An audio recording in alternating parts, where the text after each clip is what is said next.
आप सब मेरे ऑनलाइन बहन भाइयों को एक बार फिर से जय मसीह की परमेश्वर की स्तुति करेंगे।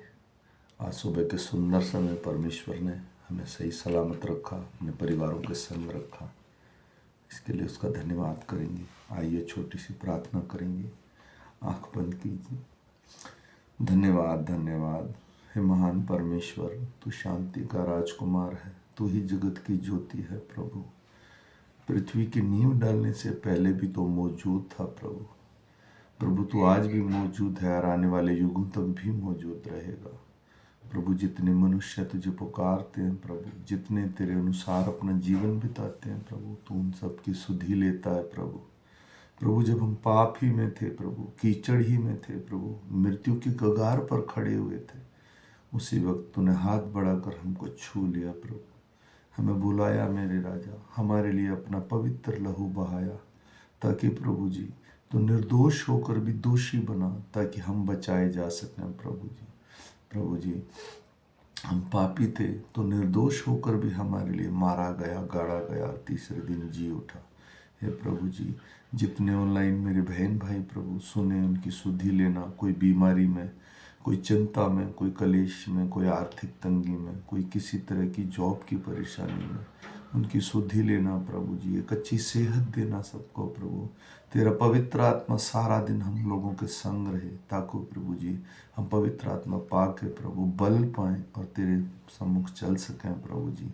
सब मेरे ऑनलाइन भाई बहन इसको सुने और उनकी आत्मा मसा करे प्रभु।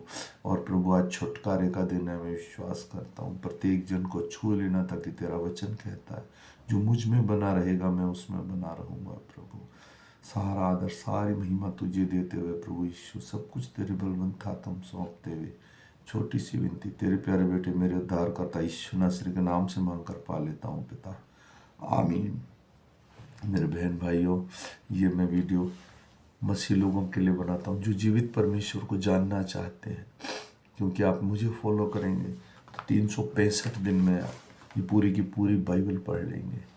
मैं विश्वास करता हूँ जितने लोग फॉलो कर रहे हैं वो पूरी वीडियो को सुने, ताकि वचन हम इस वचन के द्वारा हमसे बात कर सके परमेश्वर।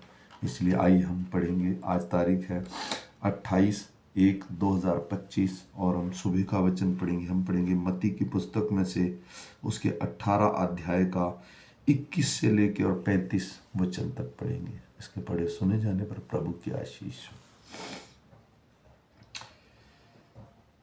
तब पतरस ने आकर उससे कहा, हे प्रभु, यदि मेरा भाई अपराध करता रहे तो मैं कितनी बार उसे क्षमा करूं? क्या 7 बार तक? यीशु ने उससे कहा, मैं तुझसे यह नहीं कहता कि 7 बार तक, वरन 7 बार के 70 गुना तक।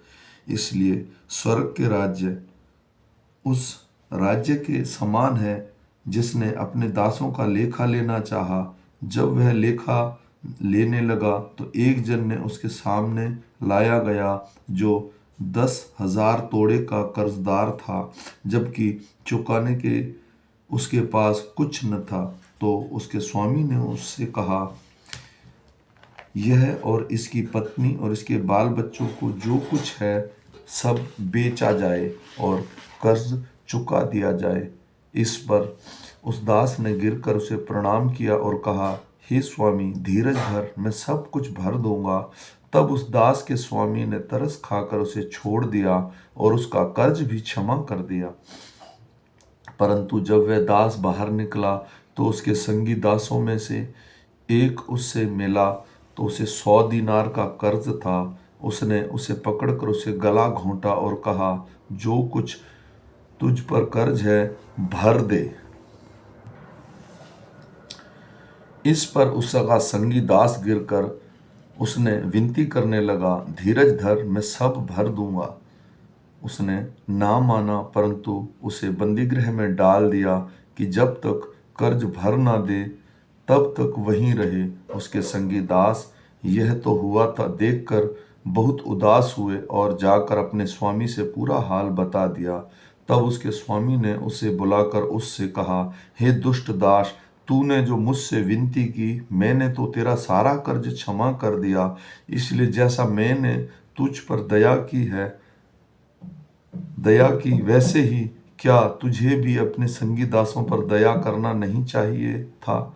और जैसा स्वामी ने क्रोध में आकर उसे दंड देने वालों के हाथ में सौंप दिया, जब कि मैंने सब कर्ज ना भर दे तब तक उनके हाथ में रहे। इस प्रकार यदि तुम में से हर एक अपने भाई को मन से क्षमा ना करेगा, तो मेरा पिता जो स्वर्ग में है तुमसे भी वैसा ही करेगा। आमीन।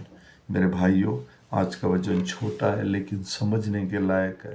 प्रभु यीशु से पूछा कि हम कितनी बार अपने भाई को क्षमा करें। प्रभु यीशु ने कहा किसी के ऊपर कर्ज था, एक राजा का समझ लीजिए, और उसने कहा मैं कितनी उसको पकड़ के लाओ, उसके बाल बच्चों को बेचो। उसने गिरकर दंडवत करके बोला प्रभु मुझे क्षमा कर, मैं भर दूंगा। लेकिन राजा ने उसका सारा क्षमा कर दिया। उसी व्यक्ति का 100 रुपया 100 दिनार किसी पर था, उसने उसे जेल में डाल दिया और उसे मारने पीटने लगा। जब स्वामी को राजा को पता लगा तो राजा ने कहा कि जब मैंने तेरा कर्ज क्षमा कर दिया तो तूने इसका क्षमा क्यों नहीं किया? तो इसलिए आज का वचन हमें सिखाता है कि हमें भी लोगों को क्षमा करना है। हम जो ये हमारे पिता वाली प्रार्थना बोलते हैं, मत्ती 5 में लिखी हुई है, ये हमारे पिता तू जो स्वर्ग में है, तेरा नाम पवित्र माना जाए, तेरा राज आए, तेरी इच्छा जैसे स्वर्ग में पूरी होती है वैसे पृथ्वी पर भी पूरी हो जाए। आज हमारे दिन भर की रोटी हमें दे। जिस प्रकार हमने अपने अपराधियों को क्षमा कर दिया, उसी प्रकार हमारे अपराधों को क्षमा कर। हमें परीक्षा में ना ला परंतु बुराई से बचा।